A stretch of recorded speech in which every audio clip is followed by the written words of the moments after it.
1 de enero de 2000, Acapulco, Guerrero. Los fuegos artificiales iluminaban la bahía y la multitud se aglomeraba en los acantilados de la quebrada para ver a los clavadistas saltar al mar. Entre los asistentes estaba Alejandra Suárez, de 16 años, hija de un comerciante del malecón.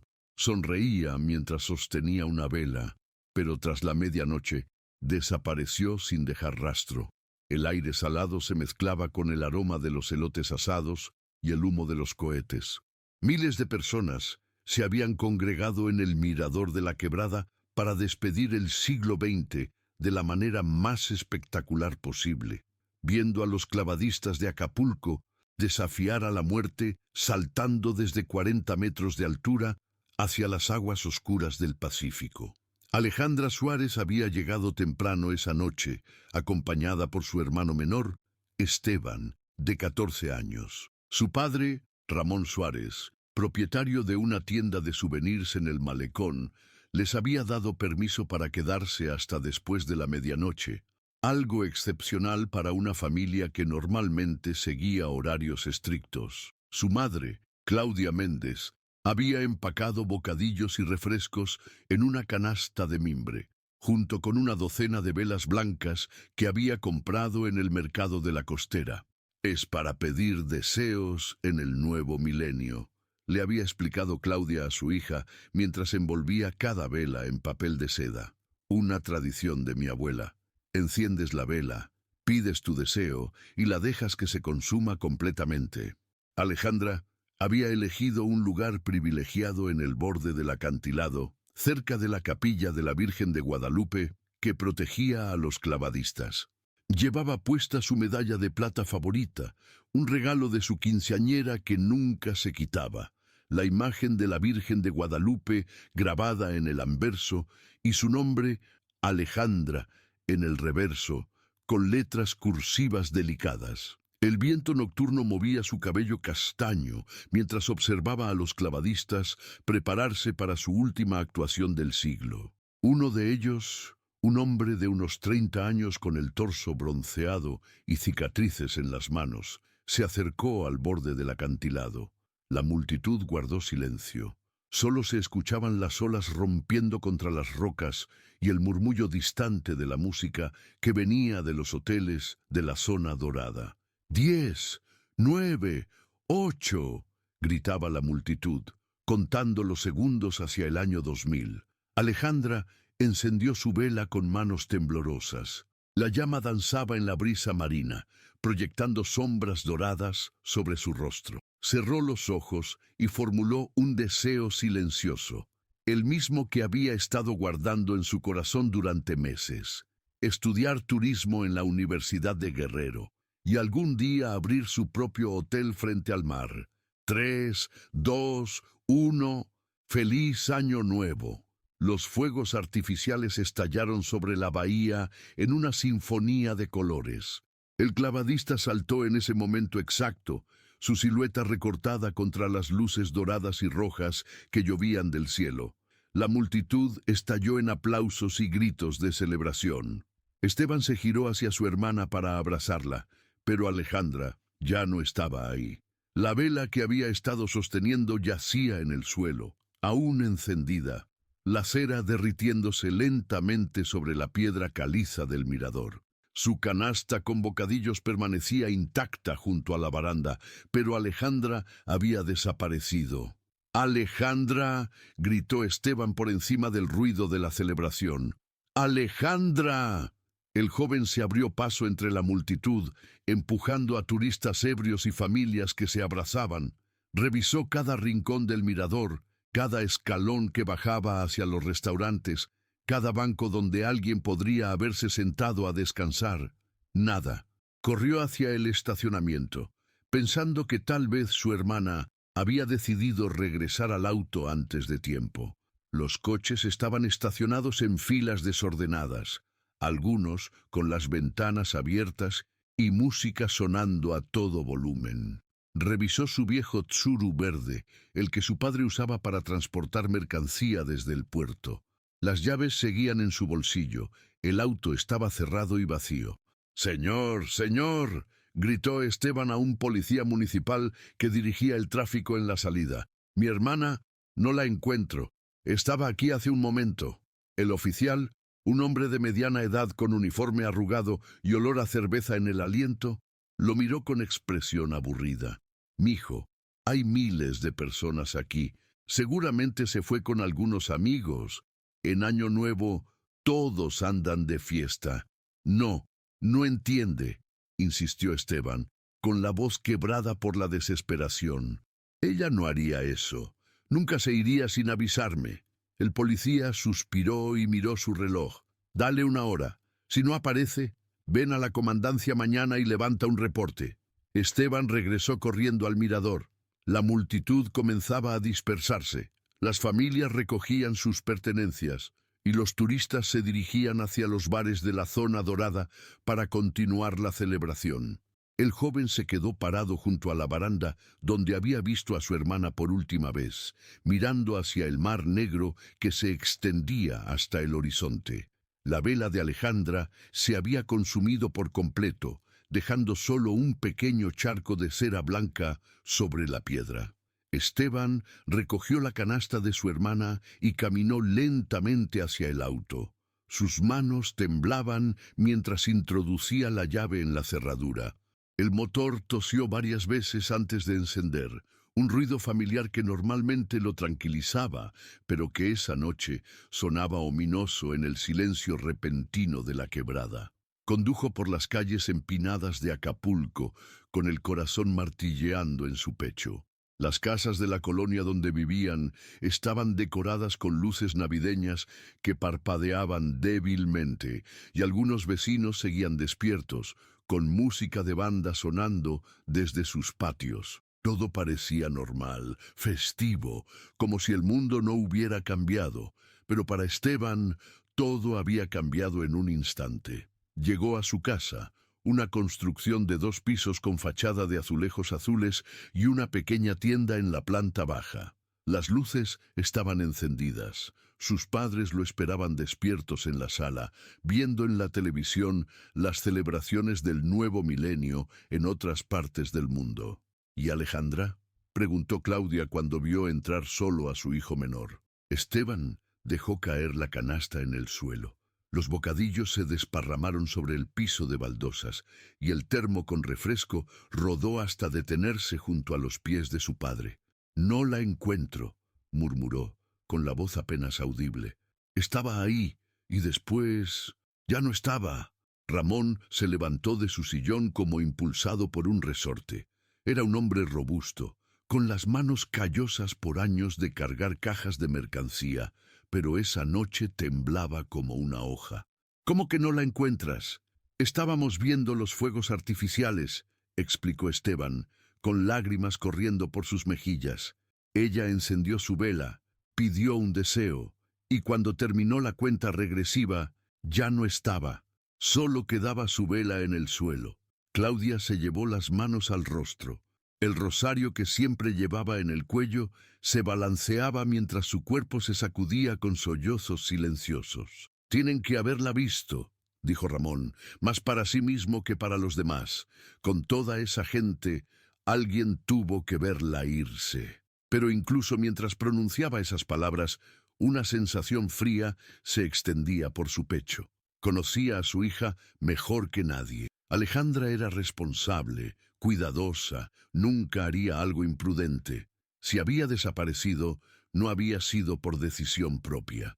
La familia Suárez pasó el resto de la noche despierta, esperando una llamada telefónica, un golpe en la puerta, cualquier señal de que Alejandra estaba bien. Claudia preparó café tras café, pero nadie lo bebió. Ramón caminaba de un lado al otro de la sala, revisando obsesivamente su reloj cada pocos minutos. Cuando amaneció el 1 de enero del año 2000, el primer día del nuevo milenio que debería haber sido motivo de celebración, Alejandra Suárez seguía desaparecida. Su medalla de plata con la imagen de la Virgen de Guadalupe había desaparecido con ella, junto con todos los sueños que había guardado en su corazón de 16 años. ¿Cuántas veces puede una madre gritar el nombre de su hija antes de que su voz se quiebre para siempre? Claudia Méndez lo descubriría en los días siguientes al 1 de enero de 2000, cuando las calles de Acapulco se llenaron de su desesperación y las autoridades comenzaron a mostrar su indiferencia. El comandante José Luis Herrera recibió a la familia Suárez en su oficina el 2 de enero, con casi 12 horas de retraso respecto a la cita que habían acordado. Las paredes estaban decoradas con fotografías del comandante estrechando manos con políticos locales y turistas extranjeros. En su escritorio, una pila de expedientes acumulaba polvo junto a una taza de café frío. «A ver, déjeme entender», dijo Herrera, sin levantar la vista de unos documentos que parecía estar leyendo por primera vez. Su hija desapareció en la quebrada durante la celebración de Año Nuevo. «Sí, señor comandante», respondió Ramón, sentado en el borde de una silla de plástico que crujía cada vez que se movía. «Mi hijo Esteban la vio por última vez a las 11:58 de la noche. Cuando terminaron los fuegos artificiales, ella ya no estaba». Herrera finalmente alzó la mirada. Era un hombre de unos 50 años, con bigote gris y una expresión que sugería que había escuchado esa historia cientos de veces antes. ¿Sabe cuántas personas reportamos como desaparecidas durante las fiestas navideñas?, preguntó, tamborileando los dedos sobre el escritorio. Jóvenes que se van con sus novios, muchachas que deciden irse a trabajar a Tijuana o a Estados Unidos. El 90% aparecen en menos de una semana. «Mi hija no tiene novio», intervino Claudia, con la voz ronca por las horas de llanto. «Y nunca se iría sin avisar. Algo le pasó». El comandante suspiró y abrió un cajón de su escritorio, del que extrajo una forma impresa con letras pequeñas y borrosas. «Vamos a levantar el reporte», dijo, entregándole un bolígrafo barato a Ramón. «Pero sinceramente, les recomiendo que hablen con los amigos de su hija. Pregunten en los hoteles de la zona dorada. Es muy probable que esté pasando unos días de diversión y regrese cuando se le acabe el dinero». Ramón apretó el bolígrafo con tanta fuerza que sus nudillos se pusieron blancos. Quería golpear al comandante, gritarle que no conocía a Alejandra, que su hija era diferente, pero se contuvo. Necesitaba la ayuda de la policía, por incompetente que fuera. Mientras Ramón llenaba la forma con letra temblorosa, Esteban permanecía en silencio junto a la ventana, mirando hacia la bahía de Acapulco. Los cruceros habían regresado después de las fiestas, y los turistas caminaban por el malecón con cámaras fotográficas y sombreros de paja. La vida continuaba como si nada hubiera pasado, como si Alejandra nunca hubiera existido. «¿Van a buscarla?», preguntó Claudia cuando su esposo terminó de llenar el reporte. «Claro que sí, señora», respondió Herrera, guardando los papeles en una carpeta que parecía destinada a perderse entre montañas de burocracia. «Haremos las investigaciones pertinentes». Pero los días pasaron y las investigaciones pertinentes nunca llegaron. El teléfono de la familia Suárez permanecía mudo. Ningún oficial se acercó por su casa para hacer preguntas. Ningún detective revisó la quebrada en busca de pistas. La búsqueda real comenzó en la calle, organizada por los propios vecinos de la colonia. Doña Mercedes Alvarado, que tenía una fonda en la esquina de la casa de los Suárez, fue la primera en ofrecer ayuda. Había conocido a Alejandra desde que era una niña pequeña que compraba dulces con las monedas que encontraba entre los cojines del sofá. «Y esa muchacha es buena», le dijo a Claudia mientras preparaban café para los voluntarios que habían llegado esa mañana. «Siempre me saluda, siempre pregunta por mis nietos. No es de las que se van sin avisar». Don Aurelio Vázquez, un taxista jubilado que conocía cada rincón de Acapulco, se ofreció para recorrer las zonas más alejadas de la ciudad. Había pasado 40 años conduciendo turistas borrachos, estudiantes fugitivos y trabajadoras nocturnas, y sabía que en una ciudad como Acapulco la gente podía desaparecer fácilmente si alguien no quería que fuera encontrada. «Vamos a revisar las colonias de la montaña», le dijo a Ramón mientras revisaba un mapa gastado que llevaba siempre en la guantera. Los hospitales, las casas de huéspedes, los lugares donde la gente se esconde cuando tiene problemas. La primera semana de enero de 2000 se convirtió en una pesadilla de esperanza y desilusión. Cada mañana, un grupo de 20 o 30 personas se reunía en la tienda de Ramón para organizar la búsqueda del día. Claudia preparaba tortas y agua fresca para los voluntarios, mientras Esteban distribuía fotografías de su hermana que había mandado imprimir en una papelería del centro. Revisaron cada hotel de la zona dorada, desde los resorts de 5 estrellas hasta los hostales baratos donde se hospedaban los mochileros. Hablaron con meseros, recepcionistas, taxistas, vendedores ambulantes. Pegaron fotografías de Alejandra en postes de luz, paradas de autobuses, muros de escuelas. Pero nadie había visto a la joven de 16 años con cabello castaño y medalla de la Virgen de Guadalupe. Una muchacha bonita como esa. Uno la recordaría, les decía la gente, moviendo la cabeza con expresión compasiva.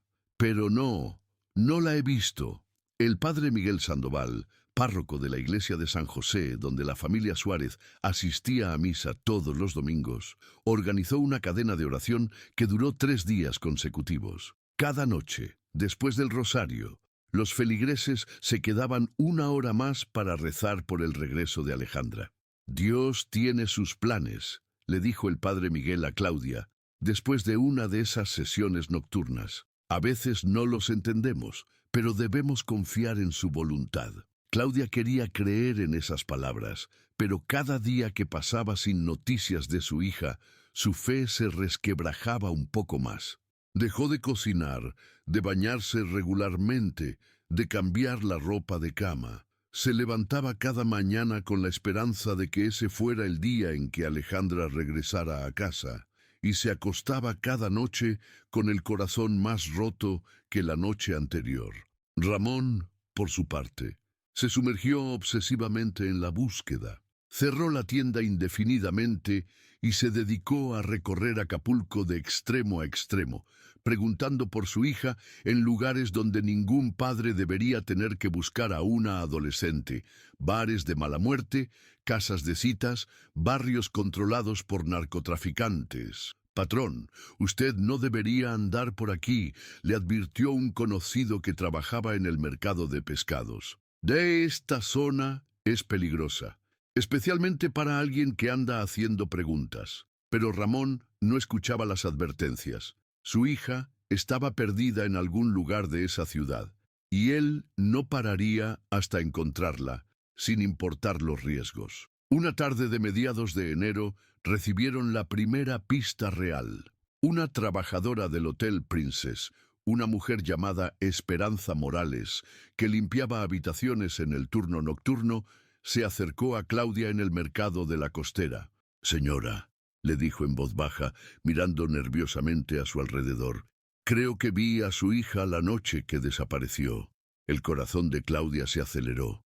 «¿Dónde? ¿Cuándo?» «Era como las 2 de la mañana», explicó Esperanza. «Yo estaba sacando la basura por la parte de atrás del hotel. Vi a una muchacha joven caminando por la playa, sola. Llevaba algo brillante en el cuello, como una cadena o una medalla. ¿Estaba bien? ¿Parecía lastimada? No lo sé. Estaba muy lejos y había poca luz, pero me pareció raro ver a alguien tan joven caminando sola a esa hora». Esperanza les dio más detalles. La joven caminaba en dirección a la zona de la quebrada. Llevaba ropa oscura y parecía conocer el camino. Pero cuando Claudia le mostró la fotografía de Alejandra, la mujer titubeó. «Podría ser ella», dijo finalmente, «pero no puedo estar segura. Era de noche y yo estaba concentrada en mi trabajo». La familia llevó esta información al comandante Herrera, quien la recibió con el mismo desinterés que había mostrado desde el principio. Una mujer vio a alguien parecido a su hija caminando por la playa, resumió haciendo anotaciones descuidadas en un cuaderno. «¿Sabe cuántas muchachas jóvenes caminan por esa playa cada noche? Esto no es una pista, es una coincidencia, pero para la familia Suárez era la primera esperanza real que habían tenido en semanas. Si Alejandra había estado viva y caminando a las 2 de la mañana, significaba que algo había pasado después de que desapareció de la quebrada. Tal vez había decidido caminar para pensar, tal vez se había sentido mal y había buscado aire fresco, o tal vez alguien la había obligado a caminar hacia un lugar donde nadie pudiera escuchar sus gritos. Esteban comenzó a tener pesadillas. Soñaba que estaba de nuevo en la quebrada, viendo los fuegos artificiales, y cuando se giraba para abrazar a su hermana, encontraba solo vacío. Se despertaba gritando el nombre de Alejandra, con las sábanas empapadas de sudor. «Es mi culpa», le dijo una noche a sus padres, sentado en el borde de su cama. Se suponía que la iba a cuidar. «Papá me dijo que no la perdiera de vista». «No es tu culpa, mijo», le respondió Ramón, abrazando a su hijo menor. «Tú no podías saber lo que iba a pasar». Pero las palabras sonaban vacías. En el fondo, todos se culpaban por algo. Ramón por haber permitido que sus hijos fueran solos a la quebrada. Claudia por no haber insistido en acompañarlos. Esteban por haber perdido la concentración durante esos segundos cruciales. A medida que pasaban las semanas, los voluntarios comenzaron a desanimarse. Las búsquedas se hicieron menos frecuentes. Los carteles con la fotografía de Alejandra se fueron desvaneciendo bajo la lluvia y el sol. La gente tenía sus propias vidas, sus propios problemas, y no podían dedicar todo su tiempo a buscar a una muchacha que parecía haberse esfumado del mundo. Para febrero solo quedaban los más fieles: doña Mercedes, don Aurelio, algunos vecinos de la cuadra y el padre Miguel. El resto de Acapulco había seguido adelante, absorbido por la temporada alta de turismo y las preocupaciones cotidianas de una ciudad que nunca dormía. Una tarde, mientras Claudia barría la banqueta frente a su tienda, una niña se acercó corriendo. «Señora Claudia», le gritó, «mi mamá dice que vio a Alejandra en la televisión». El corazón de Claudia se detuvo. Corrió hacia la casa de la vecina, donde un pequeño grupo se había reunido alrededor de un televisor viejo con la imagen borrosa. En la pantalla, un presentador de noticias hablaba sobre una campaña nacional para localizar a jóvenes desaparecidos. Durante unos segundos, apareció la fotografía de Alejandra junto con las de otras chicas de edad similar. «Si tiene información sobre el paradero de alguna de estas jóvenes», decía el presentador con voz impersonal, «comuníquese al número que aparece en pantalla». Era la primera vez que el caso de Alejandra recibía atención mediática más allá de Acapulco. Por un momento, Claudia sintió una chispa de esperanza. Tal vez alguien en algún lugar de México había visto a su hija y ahora sabría cómo contactar a la familia. Pero las llamadas nunca llegaron. Los meses siguientes trajeron más informes falsos, más pistas que no llevaban a ninguna parte, más noches sin dormir. Un turista alemán creyó haber visto a Alejandra en un restaurante de Zihuatanejo. Una familia de México City reportó que una joven con características similares trabajaba en una panadería de su colonia. Cada reporte generaba nuevas esperanzas y nuevas decepciones. Para diciembre de 2000, casi un año después de la desaparición, la búsqueda activa había terminado. Los carteles con la fotografía de Alejandra habían sido cubiertos por anuncios de conciertos y promociones comerciales. El comandante Herrera había sido trasladado a otra ciudad y su reemplazo apenas conocía los detalles del caso. Pero la familia Suárez no se rindió. Ramón reabrió su tienda, pero nunca volvió a ser el mismo. Trabajaba mecánicamente, sirviendo a los turistas con una sonrisa forzada, siempre con la esperanza secreta de que algún cliente le trajera noticias de su hija. Claudia retomó sus actividades diarias, pero dejó el cuarto de Alejandra exactamente como estaba el día de su desaparición. La cama tendida, la ropa doblada en el armario, los libros de preparatoria abiertos en el escritorio. Esteban creció llevando el peso de esa noche en la quebrada. Se volvió un joven silencioso y retraído, que evitaba las celebraciones de Año Nuevo y nunca volvió a disfrutar de los fuegos artificiales. Cada 1 de enero, sin excepción, visitaba la quebrada y encendía una vela en el lugar exacto donde había visto a su hermana por última vez. Los años pasaron, pero el misterio de Alejandra Suárez se convirtió en una leyenda urbana de Acapulco. Los guías turísticos a veces la mencionaban durante los recorridos nocturnos. En el año 2000, una joven desapareció aquí durante la celebración de Año Nuevo. Nunca la encontraron. Algunos decían que su espíritu vagaba por los acantilados, buscando el camino de regreso a casa. Otros creían que había sido víctima de algún crimen que las autoridades habían decidido ocultar. Los más románticos pensaban que se había fugado con un amor secreto y ahora vivía feliz en algún lugar lejano. Pero para Ramón, Claudia y Esteban, Alejandra no era una leyenda, ni un fantasma, ni una historia romántica. Era una ausencia que se sentía cada mañana al despertar. Cada comida servida para 3 personas en lugar de 4. Cada cumpleaños que pasaba sin celebrarse.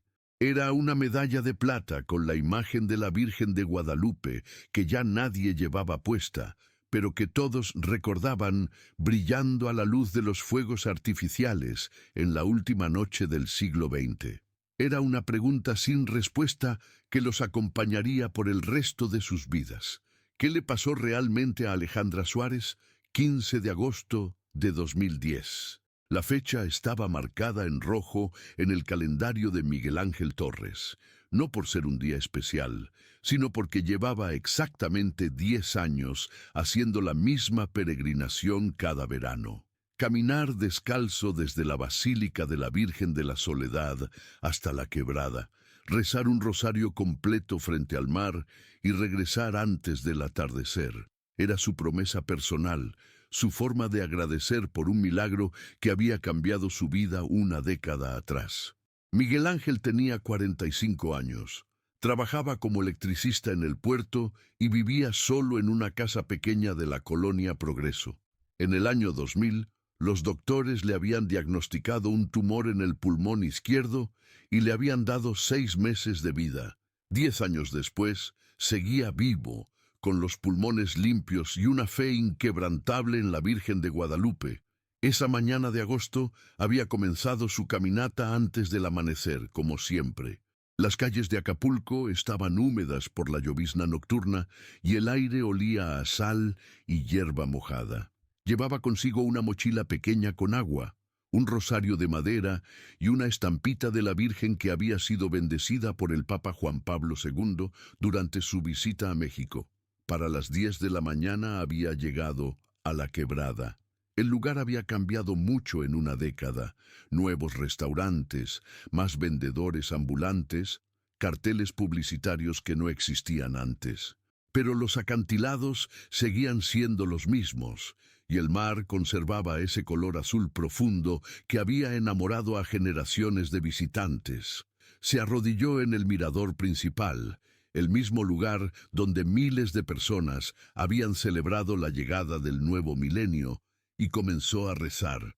Sus labios se movían en silencio, recitando las oraciones que conocía de memoria. El sol subía lentamente en el cielo, calentando su espalda a través de la camisa de algodón. Era durante el cuarto misterio gozoso cuando escuchó el ruido. Un golpe sordo, como si algo hubiera caído sobre las rocas. Miguel Ángel levantó la vista, interrumpiendo su oración. Los turistas aún no llegaban en masa, y los clavadistas no comenzaban sus espectáculos hasta el mediodía. El mirador estaba prácticamente vacío. Volvió a concentrarse en sus oraciones, pero el ruido se repitió, esta vez más fuerte, más claramente proveniente de algún lugar debajo del acantilado.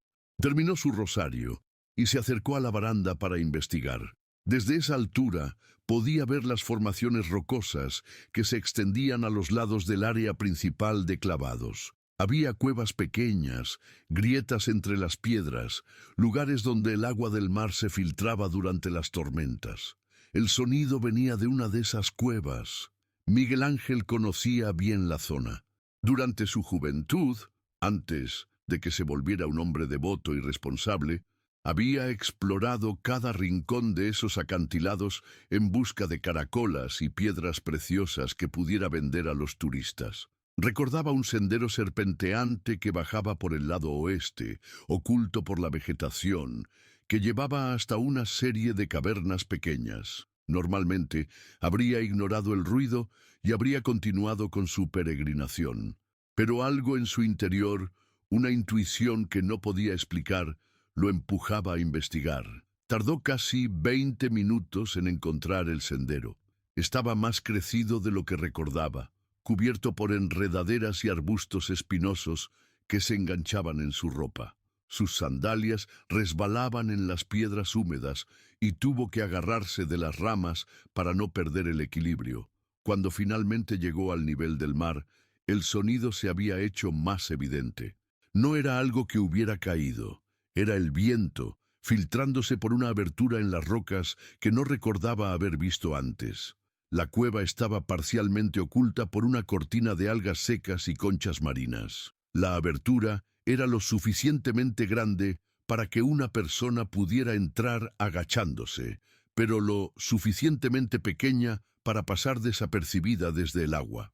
Durante las tormentas del invierno anterior, probablemente las olas habían arrastrado sedimentos y piedras que habían estado bloqueando la entrada durante años. Miguel Ángel se detuvo frente a la cueva, dudando. No tenía linterna y no sabía qué tan profunda era la caverna. Podría haber animales o rocas sueltas que pudieran caer sobre él, pero su curiosidad era más fuerte que su prudencia. Se agachó y entró lentamente en la cueva. La luz del sol se filtraba débilmente a través de la entrada, creando un ambiente de penumbra dorada. El suelo estaba cubierto por arena fina y fragmentos de coral. Las paredes, pulidas por décadas de erosión marina, tenían formas onduladas que parecían esculturas abstractas. La cueva era más grande de lo que había imaginado. Después de unos metros, el techo se elevaba lo suficiente para que pudiera caminar erguido.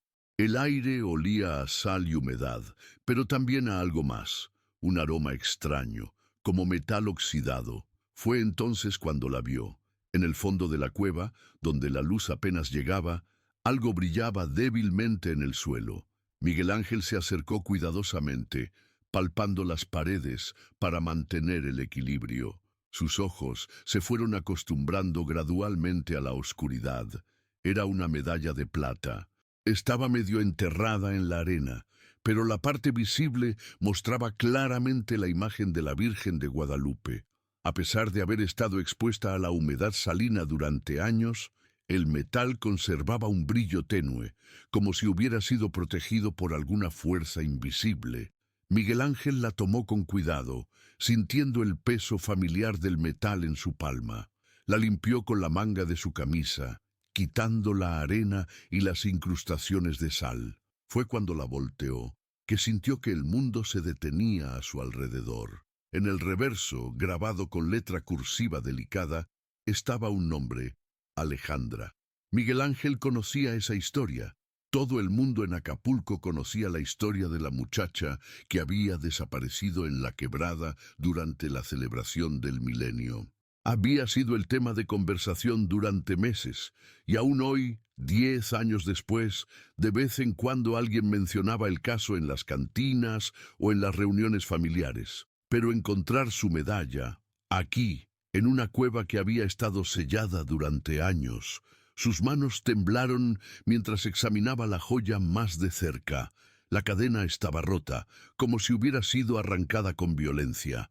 Una de las puntas mostraba señales de haber sido cortada o forzada. El metal tenía pequeñas marcas que no parecían ser de corrosión natural. Miguel Ángel alzó la vista, examinando el resto de la cueva con nueva atención.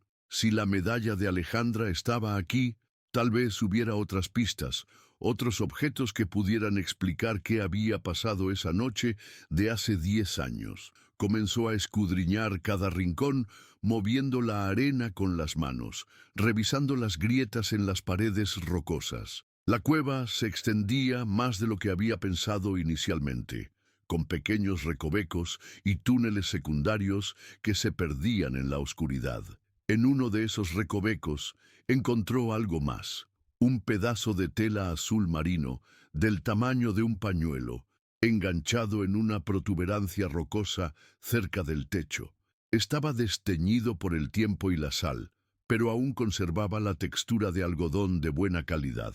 Miguel Ángel recordó las fotografías que habían circulado durante la búsqueda. Alejandra llevaba puesta una blusa azul marino la noche que desapareció. Su corazón comenzó a latir más fuerte. Metió cuidadosamente el fragmento de tela en su bolsillo, junto con la medalla, y continuó explorando. Cerca de la pared del fondo, donde la cueva se estrechaba hasta convertirse en un túnel demasiado pequeño para una persona adulta, encontró algo que lo dejó sin aliento. Marcas en la roca, arañazos superficiales, como si alguien hubiera tratado de escribir o dibujar con una piedra filosa. Estaban muy altos en la pared, casi a la altura de donde llegarían las manos de una persona que estuviera de pie. La luz era demasiado débil para distinguir las marcas claramente, pero parecían formar letras o números. Miguel Ángel se paró en puntillas, tratando de descifrar los trazos. Parecía decir «ayuda». La palabra estaba escrita torpemente, con letras desiguales, como si hubiera sido grabada en un momento de desesperación extrema. Algunas letras estaban más profundas que otras, y había pequeños fragmentos de roca en el suelo, indicando que el trabajo había tomado tiempo considerable. Miguel Ángel sintió que las piernas le temblaban. Todo su cuerpo se sacudía con una mezcla de horror y revelación. La medalla, el fragmento de tela, las marcas en la pared, todo apuntaba a una conclusión aterradora. Alejandra había estado en esa cueva, viva, durante algún tiempo, pero ¿cómo había llegado hasta ahí? ¿Y qué le había pasado después? Examinó la cueva una vez más, buscando cualquier otra pista. En una grieta cerca de la entrada, encontró algo más, un pequeño pedazo de papel, tan degradado por la humedad que era casi imposible de manipular. Cuando trató de desenvolverlo, se desintegró en sus manos, pero alcanzó a distinguir fragmentos de escritura a tinta azul. Una de las palabras que pudo leer claramente era «mamá». Miguel Ángel se quedó inmóvil durante varios minutos, procesando lo que había encontrado. En sus manos tenía evidencia física de que Alejandra Suárez había estado en esa cueva después de su desaparición. Había tratado de pedir ayuda, había intentado comunicarse con el exterior, pero la cueva había estado sellada. ¿Cómo había entrado y cómo había salido? O tal vez nunca había salido. Esa posibilidad lo llenó de pánico. Si Alejandra había muerto en esa cueva, su cuerpo podría estar aún ahí, en alguno de los túneles más profundos que él no había explorado. Decidió que era hora de salir y buscar ayuda. Este no era algo que pudiera manejar solo, pero cuando se dirigió hacia la entrada, se dio cuenta de que algo había cambiado. El nivel del agua había subido. Durante el tiempo que había pasado explorando la cueva, la marea había comenzado a subir y la entrada ahora estaba parcialmente cubierta por agua turbia. Las olas entraban con cada movimiento del mar, llevando espuma y algas que hacían el piso resbaladizo. Miguel Ángel entró en pánico. Si la marea seguía subiendo, quedaría atrapado en la cueva, exactamente como le había pasado a Alejandra 10 años atrás. Corrió hacia la entrada, chapoteando en el agua que ya le llegaba a los tobillos. Las olas eran más fuertes de lo que había pensado, y la corriente trataba de jalarlo de vuelta hacia el interior de la cueva. Logró salir justo cuando el agua alcanzaba la altura de sus rodillas. Afuera, el sol brillaba intensamente, contrastando dramáticamente con la penumbra húmeda de la caverna. Se agarró de las rocas y trepó hasta ponerse a salvo de las olas. Solo entonces se dio cuenta de la magnitud de su descubrimiento. La cueva se llenaba con la marea alta. Durante ciertas épocas del año, cuando las tormentas y los vientos empujaban el agua con más fuerza, probablemente se inundaba por completo. Cualquier persona que estuviera adentro durante esos momentos quedaría completamente atrapada. Miguel Ángel miró la medalla de plata que aún tenía en su mano. La imagen de la Virgen de Guadalupe parecía mirarlo con expresión compasiva, como si estuviera pidiéndole que hiciera justicia por la muchacha que había llevado su imagen durante 16 años. Subió el sendero serpenteante con las piernas temblorosas, cargando en sus bolsillos las pruebas de un misterio que había permanecido oculto durante una década. Cuando llegó al mirador principal de la quebrada, los primeros turistas del día comenzaban a llegar. Familias con niños, parejas de luna de miel, grupos de estudiantes universitarios. Todos venían a disfrutar del espectáculo de los clavadistas, sin saber que justo debajo de sus pies se había resuelto uno de los misterios más grandes de Acapulco. Miguel Ángel se dirigió directamente a la comandancia de policía más cercana. Era hora de que la familia Suárez supiera la verdad sobre lo que le había pasado a Alejandra. La comandancia de policía de Acapulco en 2010 no era muy diferente a la de una década atrás. Las mismas paredes descoloridas, el mismo olor a café rancio y sudor, la misma sensación de burocracia lenta e indiferente. Pero el comandante Roberto Vega era distinto al incompetente José Luis Herrera, que había manejado el caso original. Vega tenía 38 años, había estudiado criminología en la Ciudad de México y creía genuinamente en la importancia de resolver casos fríos. Cuando Miguel Ángel Torres llegó esa tarde del 15 de agosto con una medalla de plata en la mano y una historia extraordinaria que contar, Vega lo escuchó con atención. ¿Está seguro de que es la medalla de Alejandra Suárez?, preguntó el comandante, examinando la joya bajo la luz de su lámpara de escritorio. El nombre está grabado aquí, respondió Miguel Ángel, señalando las letras cursivas en el reverso. Que todo el mundo sabe que ella llevaba una medalla de la Virgen de Guadalupe la noche que desapareció. Vega había revisado el expediente de Alejandra varias veces desde que había tomado el cargo. Era uno de esos casos que lo obsesionaban no solo por el misterio sin resolver, sino por la negligencia evidente de la investigación original. Una joven de 16 años había desaparecido en uno de los lugares más concurridos de Acapulco, y la policía había hecho prácticamente nada para encontrarla. «Necesito que me lleve a esa cueva», le dijo a Miguel Ángel, «y necesito un equipo de buzos para revisar los túneles subacuáticos». Pero antes de organizar la expedición, Vega decidió hacer algo que su predecesor nunca había hecho: hablar personalmente con la familia Suárez. Los encontró esa misma noche en su tienda del malecón. Ramón había envejecido considerablemente en 10 años. Su cabello estaba completamente gris y su espalda se había encorvado por las horas de cargar cajas de mercancía. Claudia lucía demacrada, con ojeras profundas y arrugas prematuras alrededor de los ojos. Esteban, ahora un joven de 24 años, trabajaba silenciosamente en el inventario, con la misma expresión melancólica que había llevado desde la desaparición de su hermana. «Comandante», dijo Ramón cuando vio al oficial en la puerta de su tienda. Su voz llevaba una mezcla de esperanza y temor que había aprendido a reconocer durante años de falsas alarmas. «Señor Suárez», respondió Vega con seriedad, «creo que hemos encontrado algo relacionado con su hija». Le mostró la medalla de plata. Claudia la tomó con manos temblorosas, acercándosela al pecho como si fuera el rosario que rezaba cada noche desde hacía 10 años. «Es de ella», murmuró, con lágrimas corriendo por sus mejillas. «Es la medalla que le regalamos en su quinceañera».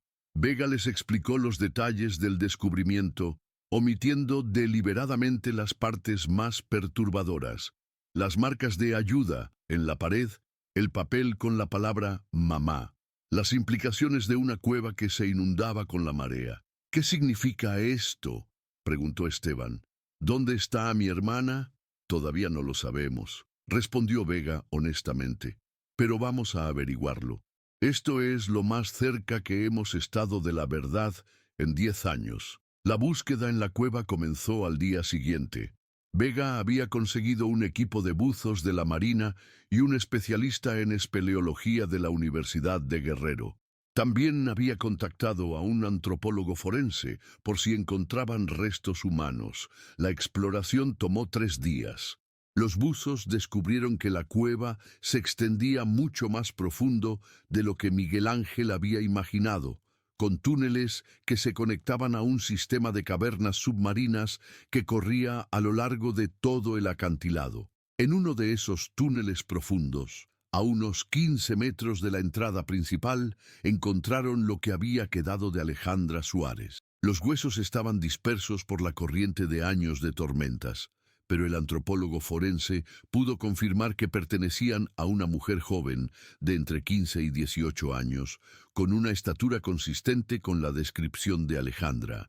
Junto a los restos encontraron más evidencia: fragmentos de la blusa azul marino, un zapato de piel que había resistido la descomposición gracias a la sal, y algo que rompió el corazón del equipo de investigación: páginas de un diario personal, escritas con bolígrafo azul, protegidas parcialmente por haber quedado atrapadas en una grieta rocosa.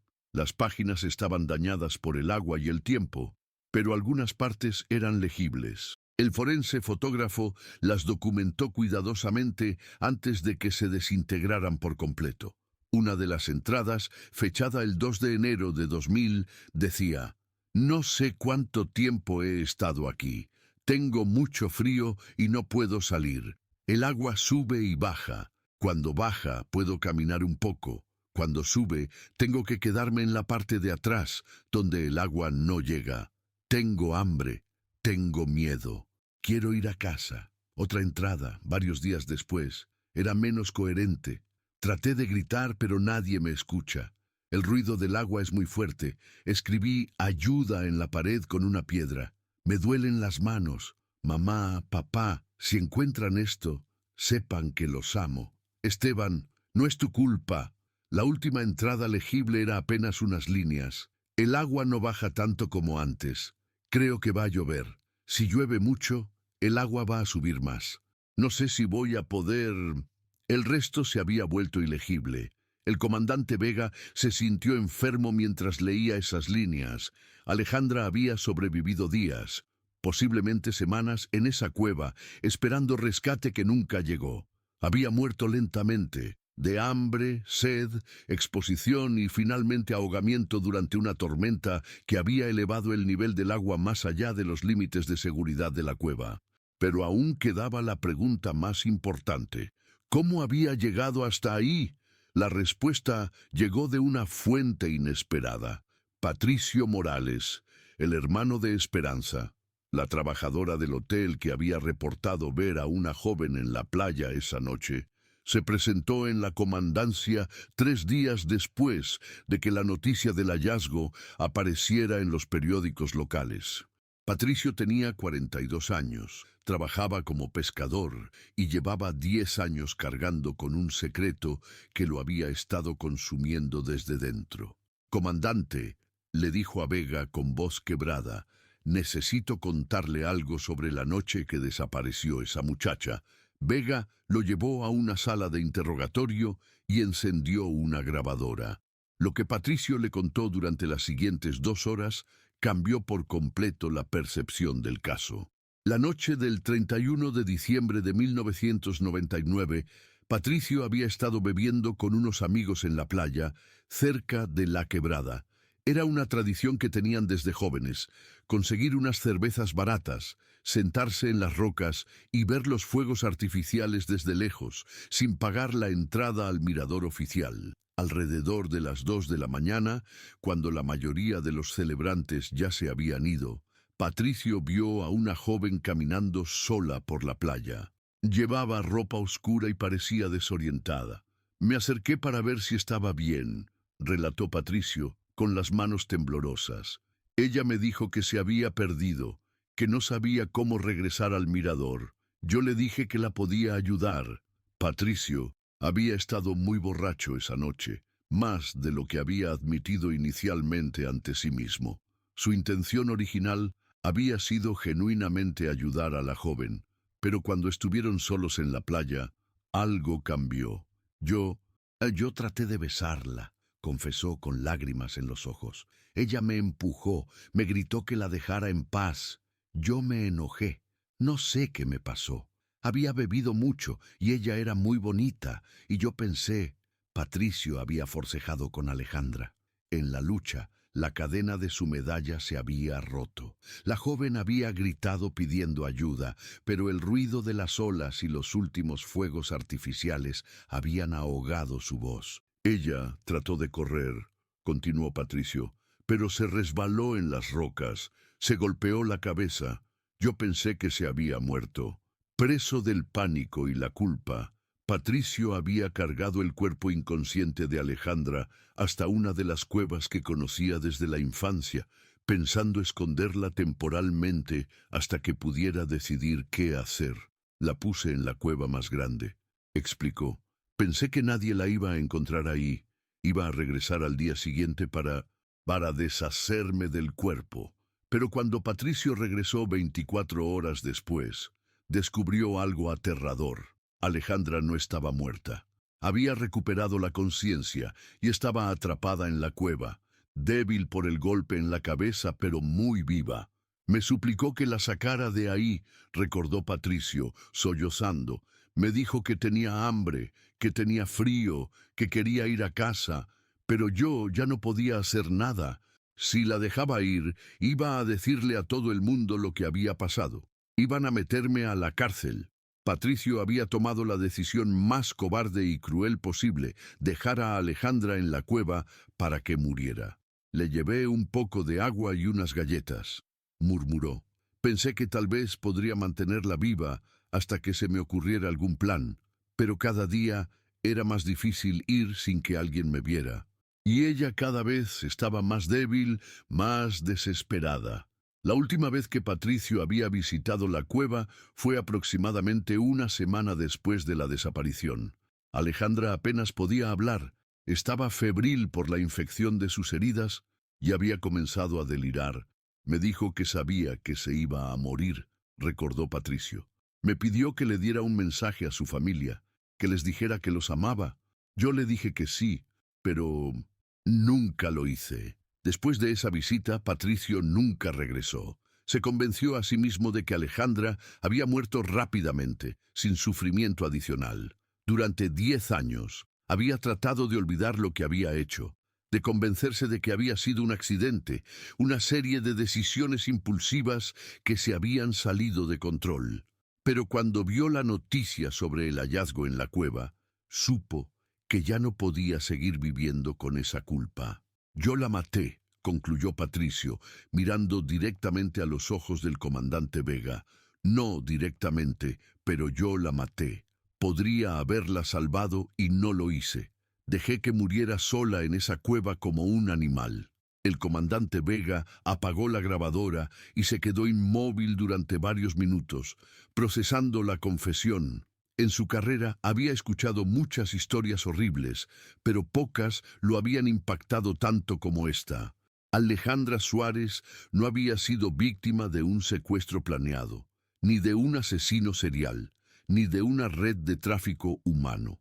Había sido víctima de la cobardía de un hombre que había permitido que una serie de errores impulsivos se convirtiera en una tragedia irreversible. Patricio Morales fue arrestado inmediatamente y acusado de homicidio en segundo grado, secuestro y ocultación de evidencia. Su confesión, respaldada por la evidencia física encontrada en la cueva, fue suficiente para garantizar una condena.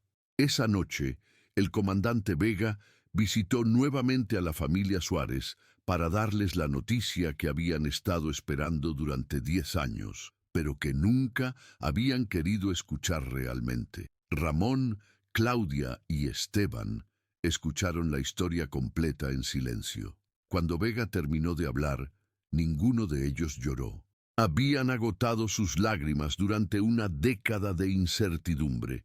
¿Sufrió mucho?, preguntó finalmente Claudia, con una voz tan baja que apenas era audible. Vega titubeó antes de responder. Podría haberle mentido, podría haber minimizado los detalles del diario, podría haber hecho que el final sonara más pacífico de lo que realmente había sido, pero esta familia había pasado 10 años sin saber la verdad. Merecían conocerla completa, por dolorosa que fuera. Sí, respondió honestamente, sufrió, pero también esperó. Durante días mantuvo la esperanza de que alguien la encontraría. Escribió mensajes para ustedes, los amaba, y quería que ustedes lo supieran. Esteban, que había permanecido callado durante toda la conversación, finalmente habló. ¿Por qué no nos lo dijo? ¿Por qué esperó 10 años? No lo sé, respondió Vega. Tal vez por miedo, tal vez por culpa. Algunas personas tardan décadas en encontrar el valor para enfrentar las consecuencias de sus actos. 3 meses después, los restos de Alejandra Suárez fueron sepultados en el cementerio municipal de Acapulco, en una ceremonia a la que asistieron cientos de personas.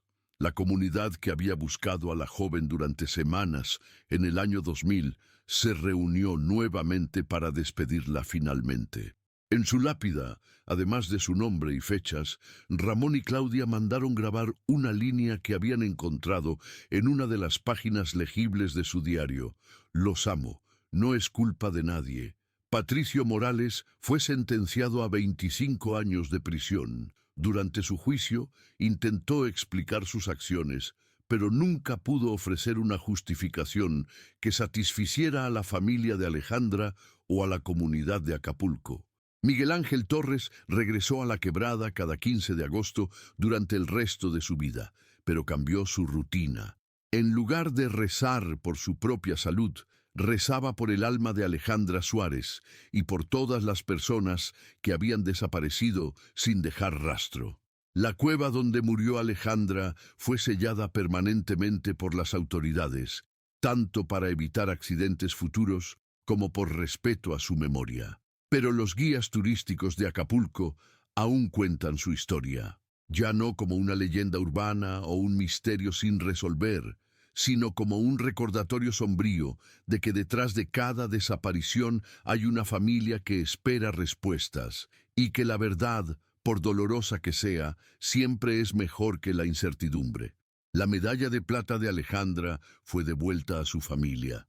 Claudia la lleva ahora colgada de su cuello, junto con su propio rosario, y a menudo la gente la ve en el malecón, mirando hacia la quebrada, recordando a la hija que perdió una noche de celebración cuando el mundo entero daba la bienvenida a un nuevo milenio. El caso de Alejandra Suárez se cerró oficialmente el 23 de noviembre de 2010, casi 11 años después de su desaparición. Pero para quienes la conocieron y la amaron, su historia nunca terminará realmente. Permanecerá en la memoria colectiva de Acapulco como un testimonio del valor de nunca rendirse, de seguir buscando la verdad sin importar cuánto tiempo pase, y como un recordatorio de que a veces los monstruos que más debemos temer no son desconocidos que se esconden en las sombras, sino personas ordinarias que toman decisiones extraordinariamente crueles en momentos de pánico y cobardía.